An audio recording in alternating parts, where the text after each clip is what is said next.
जय श्री राम मेरे प्यारे बहन भाइयों, मैं आ गई सुंदरकांड लेके। सुंदरकांड एक साहित्य और भक्तिपूर्ण कृति है। इसमें भगवान हनुमान की लंका की वीरतापूर्ण यात्रा का वर्णन किया है। सुंदरकांड का पाठ करने से भगवान हनुमान जी का आशीर्वाद प्राप्त होता है। मैं आप सबको दो दो करके दोहे की चौपाइयां अर्थ सहित सुना रही हूँ। जब हम अर्थ सहित सुनते हैं सुंदरकांड को, तब हमें पता चलता है कि क्या वीरता बताई है हनुमान जी की। चलें सुंदरकांड की ओर। 2 भाग डल चुके हैं, तीसरा भाग अब सुनिए। भाग 3 सुंदरकांड का।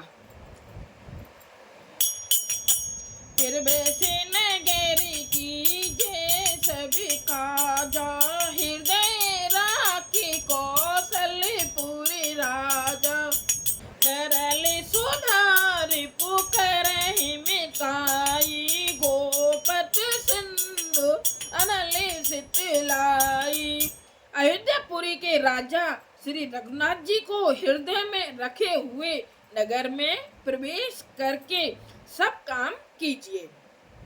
क्या बोला है? अयोध्यापुरी के राजा श्री रघुनाथ जी को, यानी कि श्री रामचंद्र जी को अपने हृदय में रखकर कोई भी काम करना है वो काम कीजिए, नगर में प्रवेश कीजिए। ये मतलब एक उदाहरण दिया है।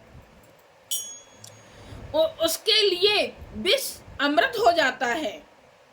किसके लिए अमृत हो जाता है विष?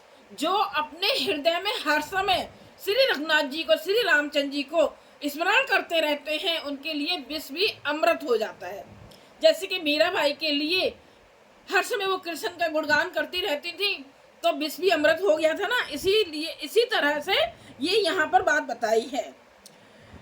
हो जाता है, शत्रु मित्रता करने लगते हैं। जो हमारे दुश्मन हो वो भी हमसे मित्रता यानी कि दोस्ती करने लगते हैं।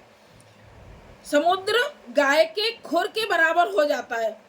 समुद्र इतना बड़ा, समुद्र कितना छोटा हो जाता है, जैसे कि समझ लीजिए कि मतलब गाय के खुर, मतलब पैर के खुर होते हैं ना, उसके बराबर हो जाता है। यानी कि कहने का मतलब है इतना बड़ा समुद्र बड़े आसानी से हम पार कर लेते हैं। यहाँ कहने का अर्थ ये बताया गया, मतलब बहुत छोटी चीजें, परेशानी वाली चीजें भी बहुत छोटी हो जाती हैं। खुर के बराबर हो जाता है। अग्नि में शीतलता आ जाती है। आग में शीतलता आ जाती है। वो आग हमें लगेगी नहीं कि हाँ इतनी तेज आग है, हम कैसे काम करें, क्या करना है, अगर तो उसमें भी बहुत शीतलता आ जाती है और काम को आराम से कर लेते हैं। कब कर लेते हैं ये सब चीजें? कब हो जाती हैं? जब श्री रामचंद्र जी को हम अपने मन में स्मरण करते रहते हैं, तभी ये सब चीजें आसान की हो जाती हैं। और नहीं तो उल्टा होता है, जब हम स्मरण नहीं करते हैं तो अमृत भी विष बन जाता है और खुर भी, गाय के खुर भी एक समुद्र के बराबर बन जाते हैं। तो ये मतलब उल्टा हो जाता है।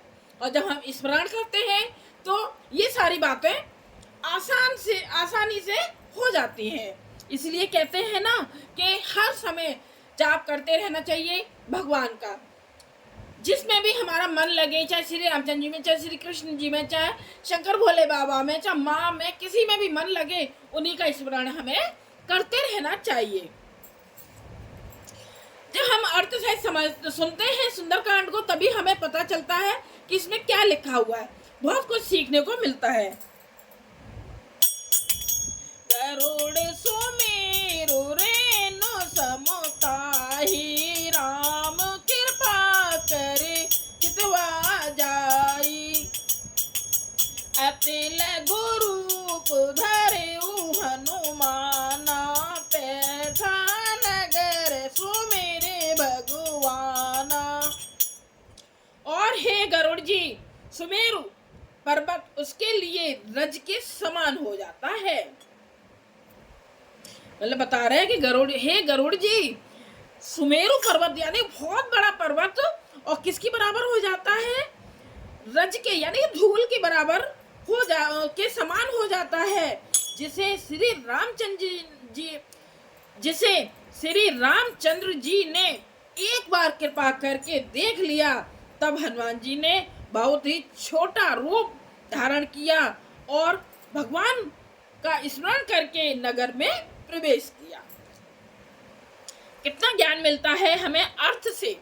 और एक सादा तरीके से सुंदरकांड को सुनते हैं या पढ़ते हैं तो उससे हम सीख नहीं पाते कुछ भी, बस सिर्फ पढ़ लेते हैं। मंदिरे मंदिरे पेट करी शोधा, देखे जह तह अग्नित जोधा, गय उदसानन मंदिर माही, अति विचित्र कही जात सुनाही। उन्होंने एक एक प्रत्येक महल की खोज की। किसने की? हनुमान जी ने लंका में जाकर। जहां तहां असंख्य योद्धा देखे, असंख्य मतलब उनकी कोई गिनती ही नहीं थी। फिर वे रावण के महल में गए। वह अत्यंत विचित्र था जिसका वर्णन नहीं हो सकता। शयन किए देखा कपिते ही, मंदिर महु नदीक बैदेही, भवन एक पुण्य दीख सुहावा, हरि मंदिर तह भेन बनावा। हनुमान जी ने उस रावण को शयन किए देखा। किसको? विभीषण जी को देखा था। अभी देखो आगे सुनिए। परंतु महल में जानकी जी नहीं। हनुमान जी ने उस रावण को शयन किए देखा, पर महल में जानकी जी नहीं दिखाई दे रही। रावण तो दिखाई दे रहा है सोता हुआ, पर जानकी जी नहीं दिखाई दे रही हैं। एक साधु ते होई न कारज हानि, उन्होंने विभीषण ने राम नाम का स्मरण उच्चारण किया। विभीषण जी ने राम नाम का उठते ही उच्चारण किया और हनुमान जी ने उन्हें सज्जन जाना और हृदय में हर्षित हुए।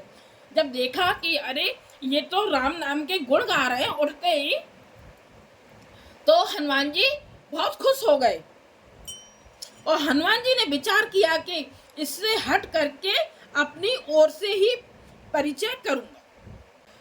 अगर कोई सज्जन व्यक्ति है तो उनसे बात करने में कोई परेशानी नहीं है ना। तो इसमें हनुमान जी सोच रहे हैं कि इनसे तो अपनी तरफ से ही परिचय कर लीजिए।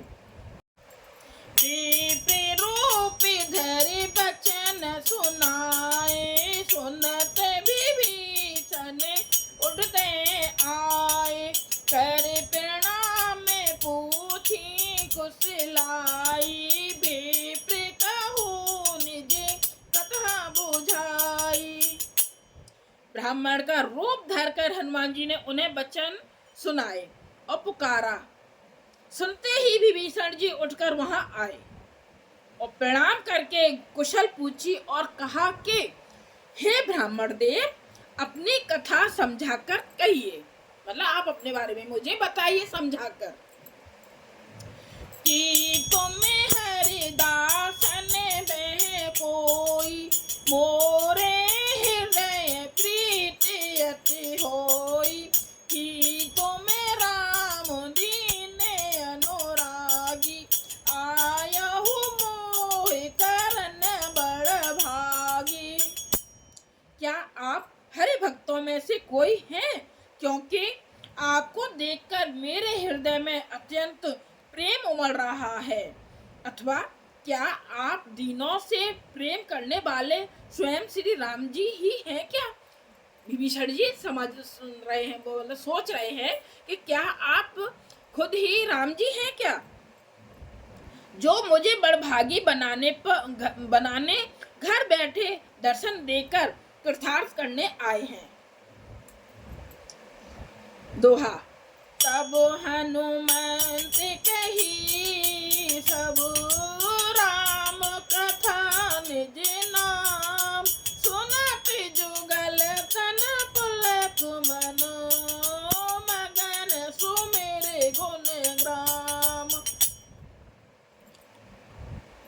तब हनुमान जी ने श्री रामचंद्र जी को सारी कथा कहकर अपना नाम बताया। सुनते ही दोनों के शरीर पुलकित हो गए, यानी कि बहुत खुश हो गए और श्री राम जी के गुण समूहों का स्मरण करके दोनों के मन प्रेम और आनंद में मग्न हो गए। ये हुआ हमारा तीसरा भाग।